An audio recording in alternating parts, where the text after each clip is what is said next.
Sanbatskano. I'm Peter Bittner. You're watching Talk With Me. Sanbatskano. Hello, and welcome to Talk With Me. Today, we have the honor of talking with Her Excellency, Dr. A.Undraa Agwalufsen. Mongolian Parliament member Dr. A.Undraa has a PhD in physics from North Carolina State University in the United States. She worked at Lawrence Livermore National Laboratory in California and worked as a lecturer at Stanford University before returning to Mongolia.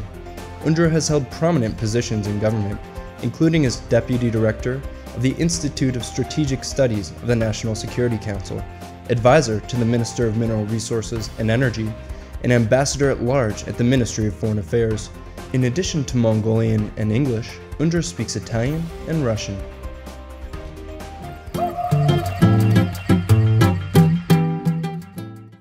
Thank you so much for taking the time to meet with us. Thank you for having me. I'm your host, Peter Bittner. We have the special opportunity of learning from one of the hardest working and highest educated women in politics here in Mongolia. Thank you. Let's start at the beginning. Tell us a little bit about your childhood. Tell us about your beginnings. Thank you. I was born and grew up in a coal mining town very close to Ulaanbaatar. It's called Nalaich, and it was an underground coal mine. My father worked as a mechanic in the mine. My mother was a math teacher in town. So I think because of that, mining is very close to my heart. And my childhood, because it's a small town, I guess it was pleasant, and lots of people in town knew each other very well. I bet. And so it sounds like your parents had, of course, an excellent and amazing influence on you, especially your mother. It sounds like she urged you to push yourself higher in terms of education, mathematics. Both my parents had a very strong influence on me growing up. My father was a very talented storyteller. He sang beautifully, and he used to tell me about the books that he read in a very colorful, animated manner. So it really inspired my young mind to become interested in literature and poetry and arts. My mother, on the other hand, was a very disciplined, good math teacher. So everybody in our town, still now people who grew up in Nalaich knows her. So she's a highly respected teacher of math, algebra, geometry. So she encouraged me to study hard and to be to drive you to push myself, I guess. So I did math competition, which we call Olympiad, from a very young age. Right. And starting from the 6th grade, when we started physics, I started entering into the physics competition. So my parents, both of them, won on the arts and literature. The other side was more science. So right. I was very lucky to have them pushing us to get education. Moreover, I was very lucky to have good teachers early on. My high school math teacher was also one of my coach. So I did very well in national math and physics competitions, which I guess serves me well to this day. Of course. So tell me a little bit about your path to higher education here in Mongolia in physics. I think my case exemplifies the educational policy and long-term view of the leaders at the time. In 1987, when I was finishing 8th grade, Mongolian government issued a decree to establish a school for math and physics students, so gifted students. So they have selected 15 students in math, 15 in physics from around Mongolia. Right. And at the age of 14, I left home to be one of those few first students to live in a dorm. So the name of the program at the time was University Researcher Preparation. We were finishing 8th grade, but the decision makers at the time were seeing us all the way up to 30 years from then. So many of the faculty at the National University and Mongolian University of Science and Technology, science faculty, are students from that program. Wow. So they envisioned the long-term impact of research and scientific basis for Mongolian educational system. So I'm the product of that vision. That's amazing. When I finished secondary school, we were automatically enrolled at the university, all of us. University entrance was very competitive at the time. Sure. So we started studying physics and mathematics. And in '94, when I graduated, it was also at the same time Mongolian education system had first time introduced master's program. So I was again the first pioneer in the master's degree education. Wow. So somehow it's like it's a very lucky sequences of them that I ended up being prepared for a competitive higher education program globally. After I finished my master's at the National University, I applied for a scholarship issued by UNESCO, and that's a program in Italy for students from all over the world. It's a worldwide program, and I did theoretical physics in Italy as well. Wow. So you speak Italian as well as English and Mongolian? At the time, it's a UNESCO program, so the official language is English, but we managed to gather some Italian, so we could get by. I bet. And so it sounds like that led you onwards in higher education as well. Tell me about your next steps from Italy. Yeah, so I did the required graduate exams and started my PhD in physics in North Carolina. Wonderful. So that's '98. It's where my grandfather's from. Oh, North Carolina? Yeah. Yes. So how did you enjoy living there? How long were you there? It was NC State in Raleigh. So North Carolina, we lived for about a little bit over 4 years. It's the South, right? Southern hospitality. Sure. It's famous, and this is Triangle University's area. So Duke, NC State, and UNC Chapel Hill. Right. All three wonderful schools. NC State was very good at agriculture, engineering, chemistry, and physics, sciences. UNC has fantastic medical school, law school. Their liberal arts program is wonderful. It's one of the best in the US in terms of public schools.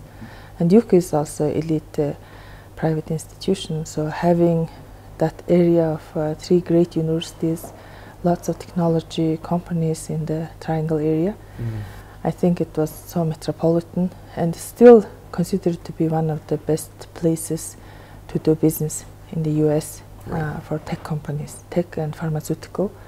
So it's nice to have that exposure to not just my own university, but to the students from these neighboring competitive universities.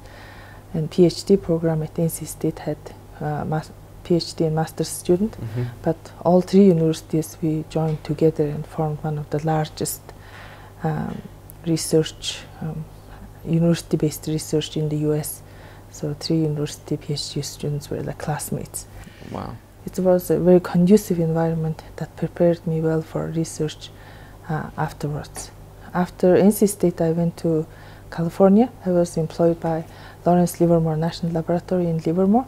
Well, that's the place for research. Yeah, exactly. So I think the national labs in the US and worldwide, they're well aware of this Triangle program and PhD quality from that program. Of course. So how long were you working there? I was at the lab for 5 years, and it was a very busy time, busiest time in my life as a scientist. And I was busy going around the world, participating at conferences, presenting at workshops, being part of large research collaboration, conducting experiments. I went to Norway, Czech Republic, Russia, many different countries around the world, and I was publishing very actively.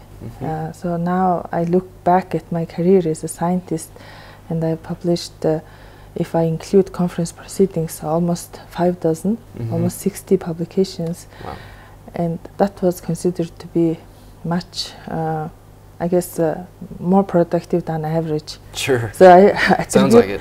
I attribute that productivity to wonderful climate I had at Livermore Lab, and all the fantastic world-class scientists I worked shoulder by shoulder. And did you start teaching as well at that time? Yeah, I taught at the National University here in Mongolia for 1 year before I went to US. Also at North Carolina, we all had to do teaching assistantship, TA. And then once in Livermore, I attended a lecture by a Nobel laureate, and he encouraged me to apply for a fellowship at Stanford. And it was a science fellow at Stanford. It's called Center for International Security and Cooperation, CSAC is the acronym. And it's part of Freeman Spogli School of International Studies. So it's part of a school where the diplomats and policy makers are prepared. Of course.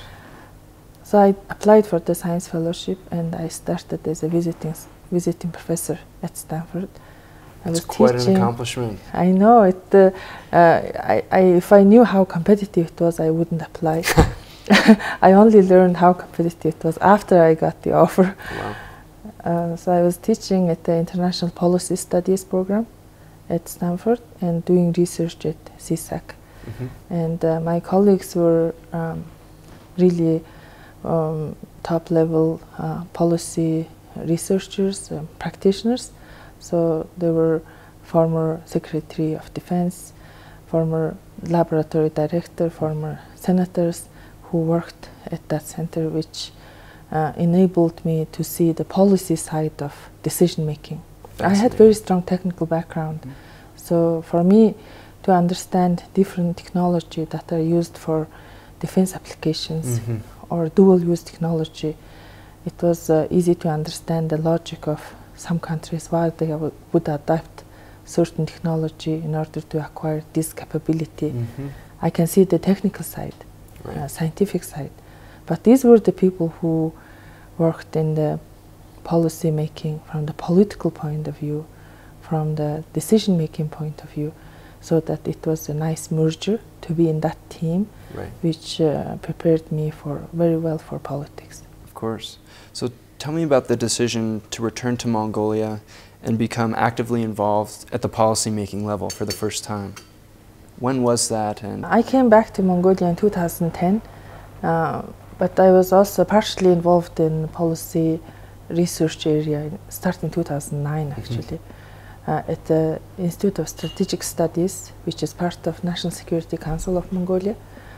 And at the time when I was in Institute of Strategic Studies, Ministry of Foreign Affairs at the time invited me to come as advisor.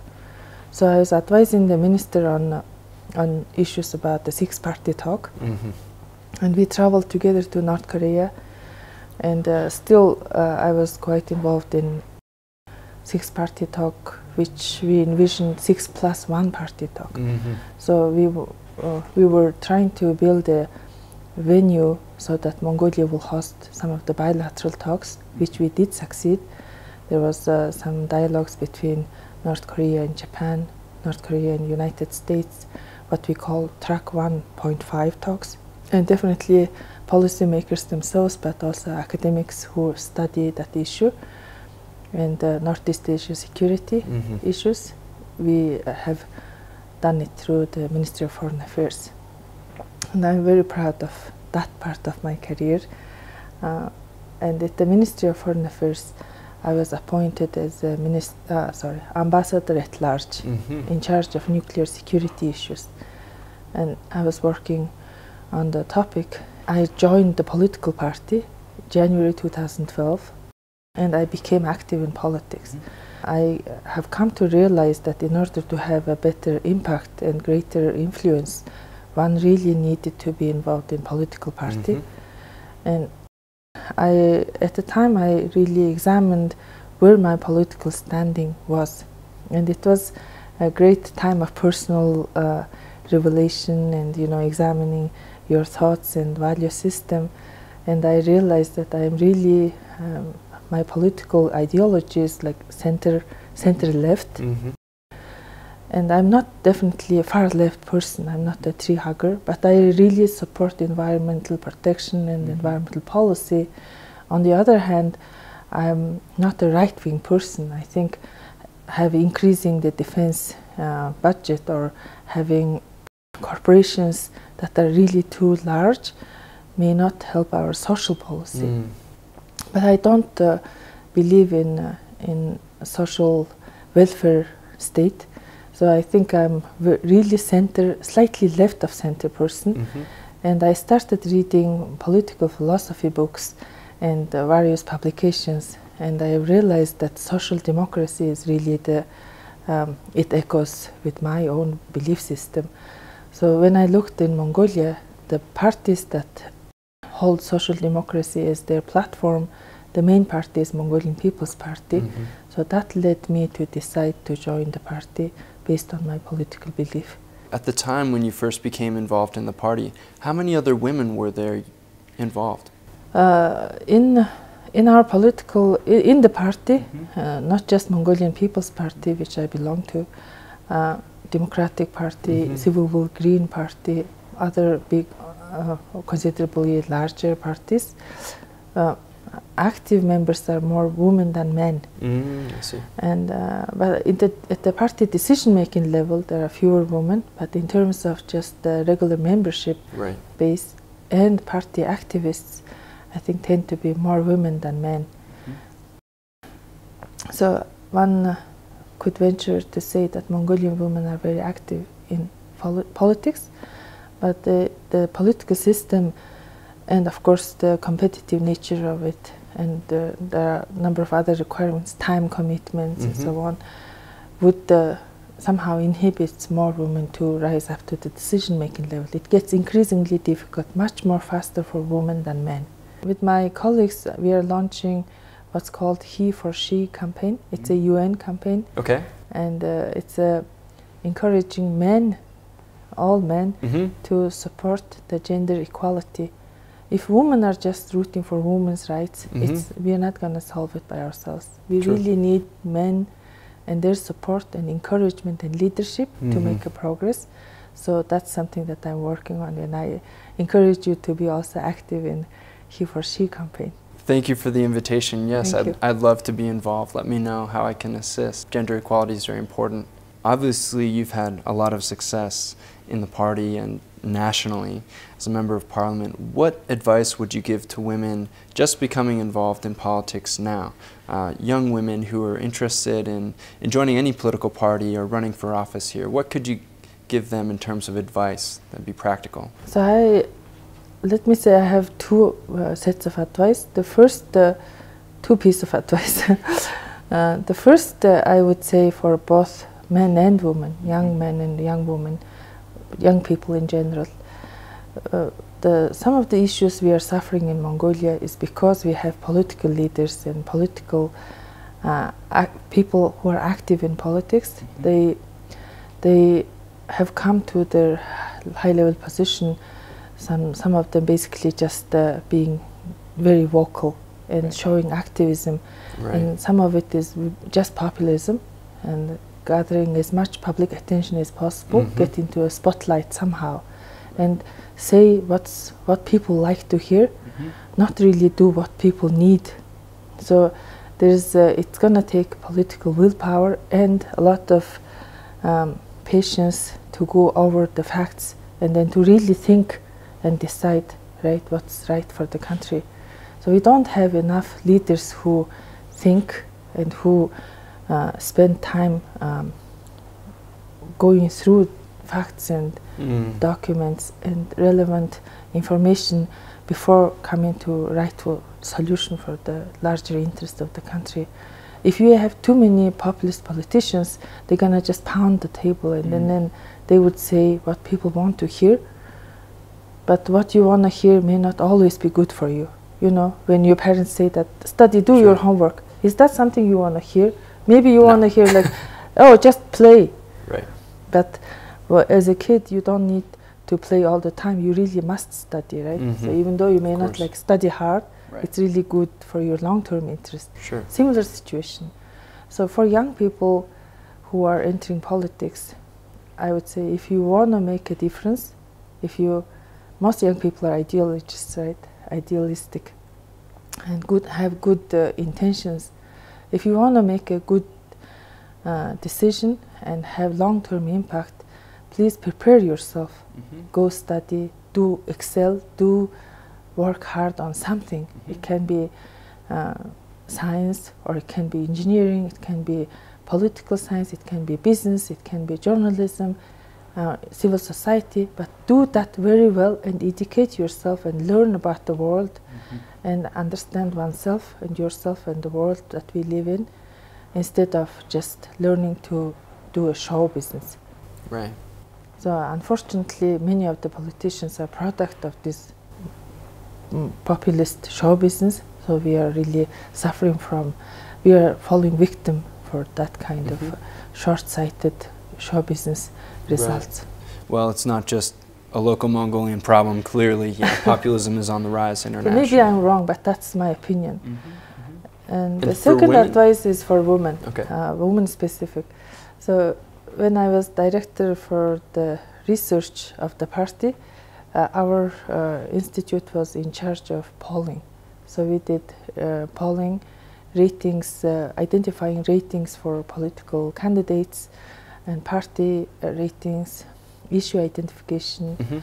So we were doing a lot of interviews with electorate and focus group discussions. And I was tasked to rank the potential candidates for not only candidates from our party, but the competitors, right? Okay. So we discovered that there were very few women who were qualified or who were recognized. They were qualified but not recognized. Why is that? Exactly. So yeah. that's what I was wondering, and then I started talking to my colleagues at the party, women leaders, who are, many of them are fantastic in terms of their education, in terms of their experience, in terms of their integrity, in terms of their personality. These are fantastic individuals, right. but they're not recognized when it's ranked by some of these these populists, let's say. And not all politicians are populists, but some of them are genuinely active in parties, but men. And I asked the women why they don't do, why they're not active in society, or why they don't do more work to promote themselves and get their names known in the households, right? And paradoxically, there were very few women who were willing to work without an okay. So they were waiting for some kind of approval or go ahead from the party leadership to be engaged in some of the communities. They were maybe civil society leaders, but they weren't really doing it as a concerted effort to get their names known. Whereas in men, in the Mongolian context, you can imagine some of the provinces, for example, the men just, they are happy to go ahead and support local wrestling match, or they have a racehorse running, or they have and they donate large sums of money to local anniversary celebration and so on. Right. And of course, lack of transparency in the finance in politics is another very difficult issue. But on the other hand, there are women who are financially capable, but they don't do that. So they wait some kind of go-ahead from the party leadership, whereas men don't.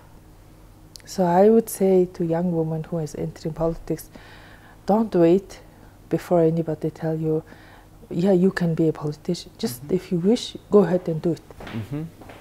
So don't wait to seek others' approval before becoming engaged. If you have ambition and drive to enter politics, just do it without waiting for anybody's approval. When I started looking into how challenging it is for women, and of course the family duties and obligations, like as mother, raising children and balancing career and family tasks and duties, it's really difficult for women than men.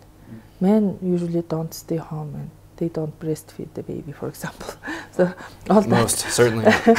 Although some fathers, of course, they can take time off, but it's hardly ever like 2 or 3 years, some women take time off from work for each child. Right. So imagine having 4 or 5 children, and that just 10, 15 years of one's career is devoted to raising little kids, little babies, right? But on the other hand, women do have to work harder to be in the same level of preparation for men because of these duties, and stereotyping, of course, like there is maybe some negative attitude toward against women and so on. I acknowledge that. So all that together result in more difficult time for women to reach up to the decision-making level in politics. So I started to see that definitely in the beginning, when it's very difficult, the countries that adopt quota system, they do better in terms of increasing participation of women in political decision-making and more fair gender balance. So let's talk about your policy decision-making then. So you've worked so hard to get where you are. What are the issues you're working on currently?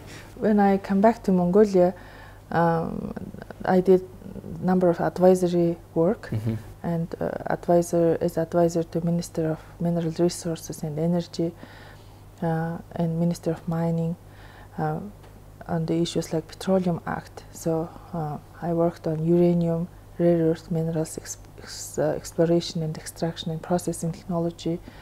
In general, also oil and gas and coal to gas, coal to liquid programs. So that fueled my interest as well as my passion for mining community development. So together with that background, I was interested in mining policy.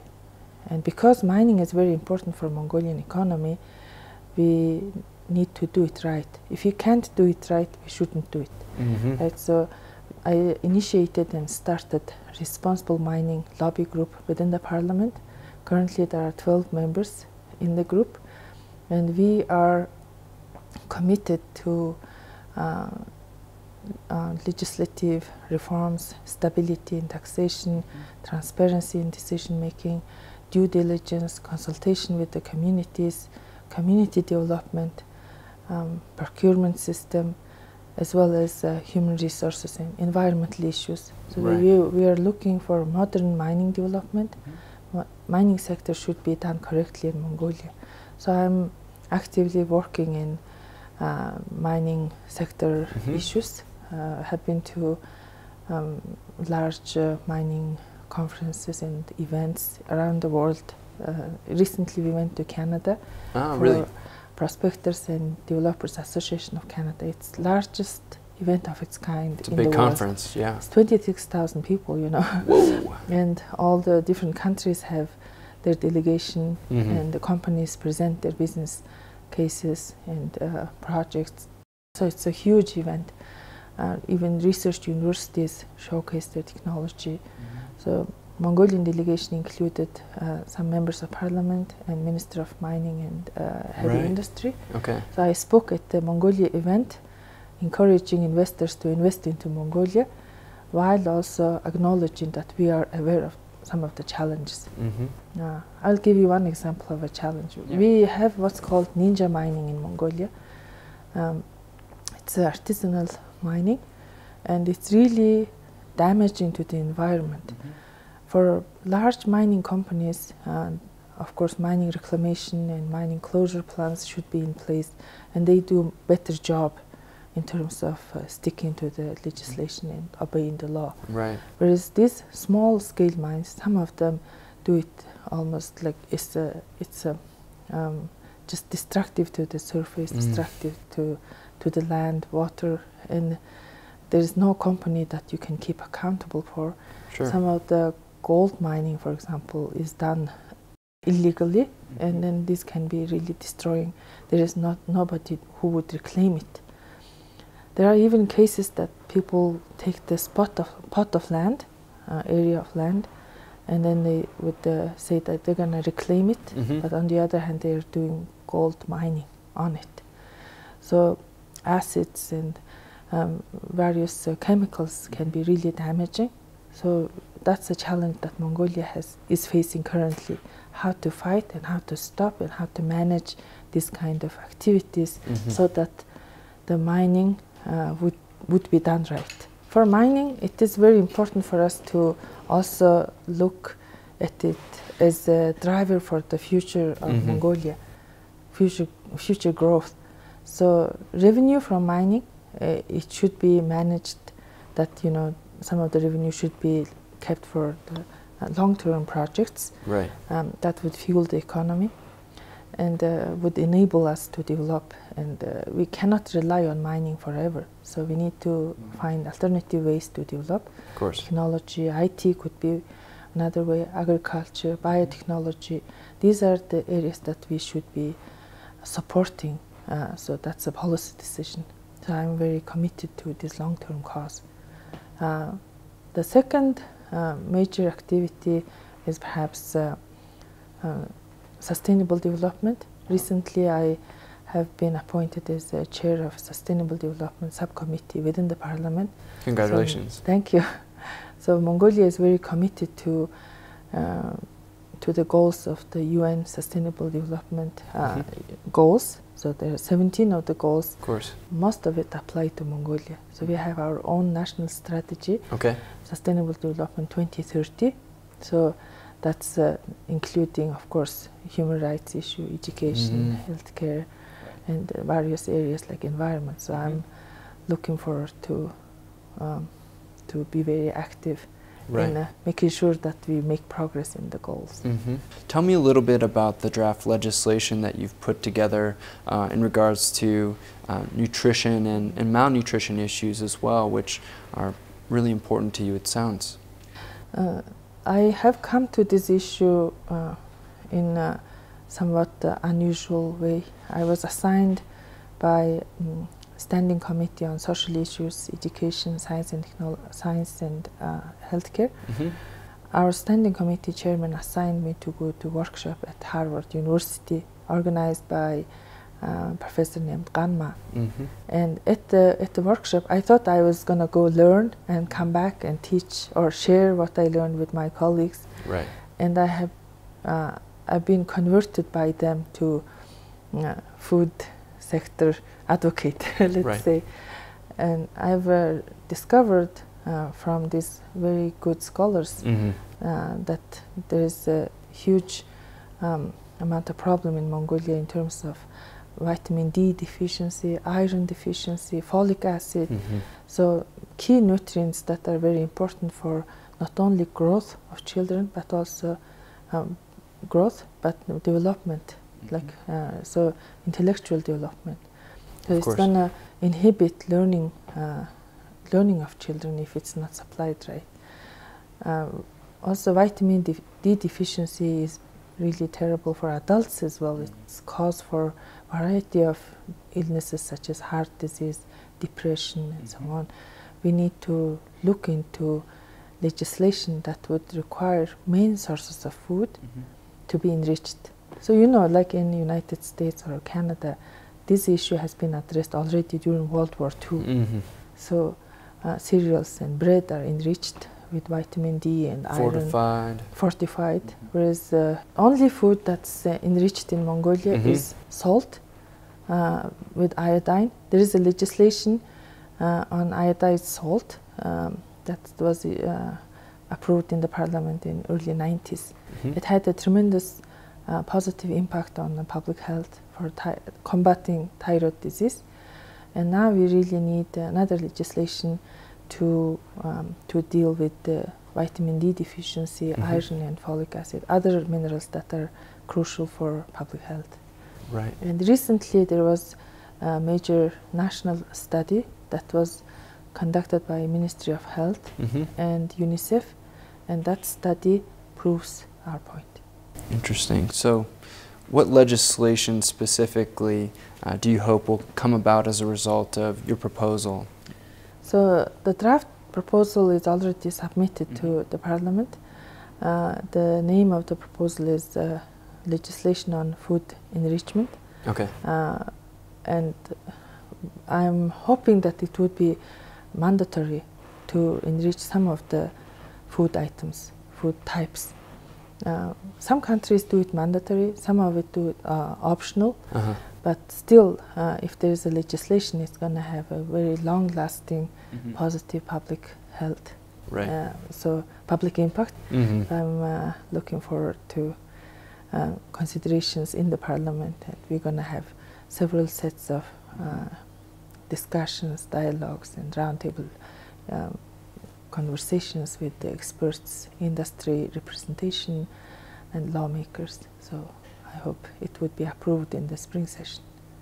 Great. Is there anything else in the spring session that you really hope to focus your work on and that you'd like to share with some of the audience here? Let's maybe go back a month. When the fall session ended, the very last item was a questionnaire I put together with three other colleagues to the Prime Minister.